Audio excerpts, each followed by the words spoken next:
American employees are unintentionally committing fraud. This is something that most people don't realize they're even doing, yet they are. Just listen to this. This person wrote to me and said, and I quote, "I was just fired and will now be sued by X and X company for committing fraud." Did you know this actually happens? Now, I want to explain what this person did and how many people, as of right now, are committing what some people say is kind of borderline fraud. But you may be doing it too, and I want to protect you against what may come in the future. So make sure you watch this entire video, and I'll explain exactly what is going on. But all I ask is one thing, takes 2 seconds. Go ahead, hit that like button if you enjoy these daily updates. And now, let's begin.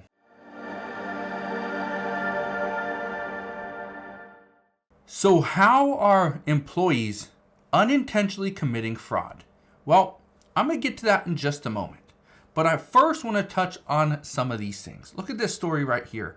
It says Amazon is to cut 14,000 managerial roles by 2025. But what I think is interesting about this is it's all because of their return to office mandate. Look at this. It says a leading remote work expert says Amazon's return to office order is about backdoor layoffs. That's exactly what Amazon's doing. And you think Amazon's the only one? No. Look at this. It says Dell's sudden 5-day return to office order leaves parents scrambling to find childcare. That article just came out today. Now, this is for Dell's sales staff. Now, I want to be very clear on something.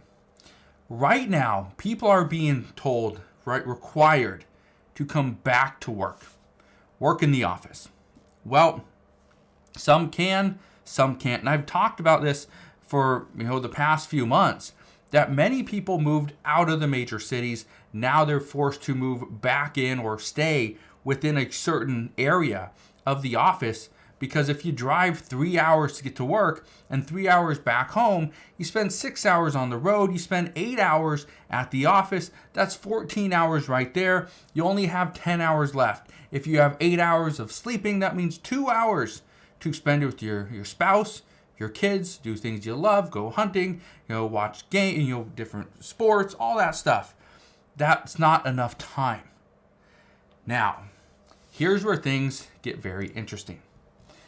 This article right here says employees admit to violating return to office policies. Says as more employees try to enforce bringing workers back into the office, some say they are ignoring the rules. But how would somebody ignore the rules of returning back to work in the office? Wouldn't their employer catch them? Well, look at this. I want to read this to you because this is exactly what we're seeing right now.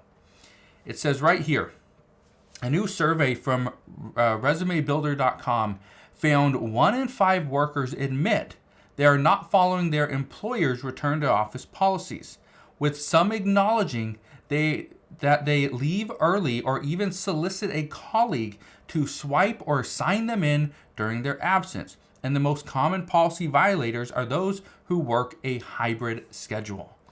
Yeah. 1 in 5 people are admitting that they are not following the rules of their employer, and some of which are saying that they are doing something called buddy punching. Buddy punching is where another person, a buddy or a friend, colleague, signs you in or punches you in so that now your employer thinks you are there.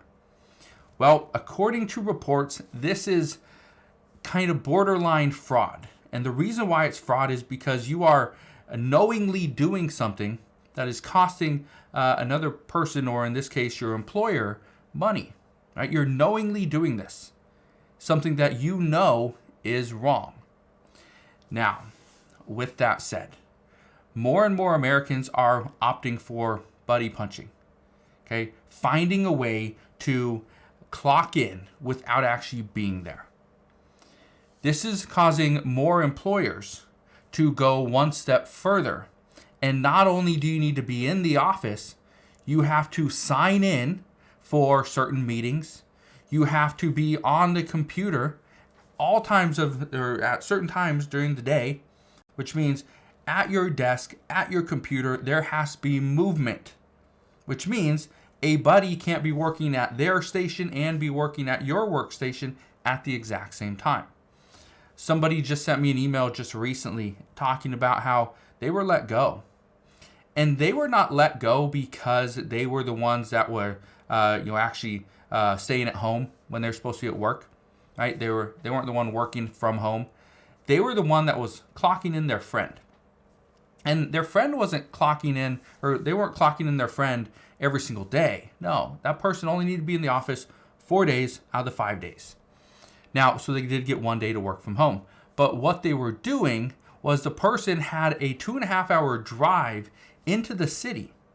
So they had a 2.5-hour drive. The problem is they also were required to kind of take their kids to and from school. Well, let's say school started at 8 o'clock. They would drop their kids off at school at 8 o'clock, then be on the road for 2.5 hours to get to the office, wouldn't get there until potentially 10:30, and then they'd work from 10:30 to, let's say they have to be, to get the kids from daycare at 5, right? They have to leave from, so 10:30 to 2:30 is their window to be in the office. So they're essentially at work for 4 hours, on the road for 5 hours, so that they can drop off their kids and pick them up from daycare at the end of the day.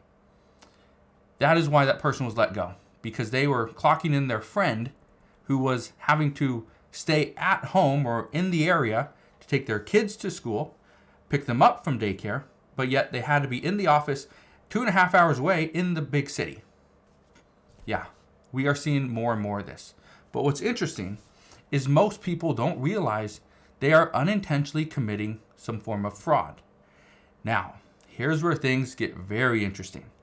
As more and more employers figure this out, that they are using something called buddy punching.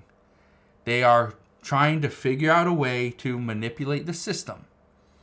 You're going to see more people laid off. You're also going to see more people absolutely just fired and then sued by these companies.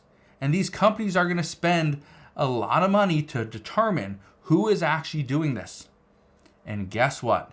As these companies start to spend more money to determine who is actually in their building, who is actually working, it's going to cost that business more money, which means you don't get a raise, which means your business may not be turning a profit, but yet you are the ones paying the ultimate price. So we're going to see what happens moving forward. The one thing I can tell you right now is that more and more people are starting to do this and find loopholes around ways to be in the office because they have to stay at home. They have kids. They have a house too far away. They have another job. Whatever it may be, it's turning into an issue, and some experts say this is a problem that has yet to turn into a crisis, but will. So we'll see what happens moving forward, but that is what we know as of today. So again, thank you guys for watching. Consider subscribing, and I'll see you guys on the next one.